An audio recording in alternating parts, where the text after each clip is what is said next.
तुमच्यासोबत असं कधी झालंय का एखादं पीक तुम्ही पेरलेलं किंवा लावलेलं कालपर्यंत ठीक होतं आणि आज तुम्ही पाहायला गेले तर सोपडा साफ झालेला. असंच आमच्या सोबत काहीतरी घडलंय आणि हे केलंय कोणी हे जर जाणून घ्यायचं असेल तर व्हिडिओ शेवटपर्यंत पहा.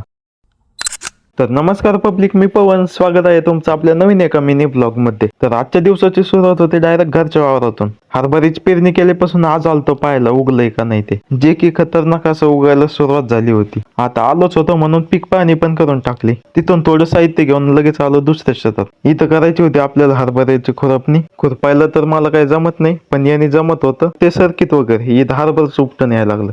अजून थोडं खुरपलं असतं तर गवताहून जास्त हरभरच उपटेलं असतं. मग काय खुरपणं वगैरे त्याला सोडून नंतर आलो ऊस घ्यायला. आणि इकडे नानाची त्यांची कांदा लागवड पण झालेली आहे. 1 ते 1.5 एकर वावरासाठी 2 टन मधून एवढेच कांदे उरलेत. आता सगळे काम उरकले होते, चल म्हणे गावाला पाणी सोडलेलं ते बघून येऊ. इकडे आल्यावर आम्हाला पाहायला भेटले असले पावलं, जे की रान गायचे होते. ते पावलं राहू दे, हे गहू पहा कसा खतरनाक खाल्लाय लाईनीच्या लाईनी. आणि असलं कुठं एकाच जागेवर नाही तर सगळ्या रानात झालता. असं फक्त गव्हासोबतच नव्हतं झालं, तर खायला लावलेली मेथीची भाजीला पण त्यांनी सोडलं नव्हतं, खरडून पुसून खाल्ली. गहू चांगला भिजला होता म्हणून ऊसाला पाणी सोडून दिलं. हे कसलं खतरनाक आहे बघा, ना उभं राहायचं ताण ना 12 पडायचं ताण, आणि त्यातली त्यात सगळ्या साऱ्यांना सारखं पाणी. आता उद्यापासून येणार दिवसाची लाईट आणि गव्हाला पाणी सोडायचं, त्यामुळे आलो पाईप वगैरे घेऊन. हे पहा गहू कसा खतरनाक आहे आपला. गहू जसा खतरनाक आहे तसं आता हे पाईप पांगायला पण माझ्यासाठी खतरनाकच होणार आहे. पाईप पांगायचा काही विषय नाही हो, पण ऊसाच डायरेक्ट तुरीच्या मधोमध्ये आणि ती दोरी पसऱ्या पाईप पांगायचं. मग काय तब्बल 15 मिनिटं मेहनत करून घेतलं पाईप पांगून. आजच्या दिवसात सगळे कामं झालते. नंतर पिशी उठा की हम निकल पडे गवत आणायला. हे काम दररोजच आहे, म्हणजेच परमनंट काम आहे आमच्यासाठी. मग हे पण अर्ध्या तासात उरकून घेतलं.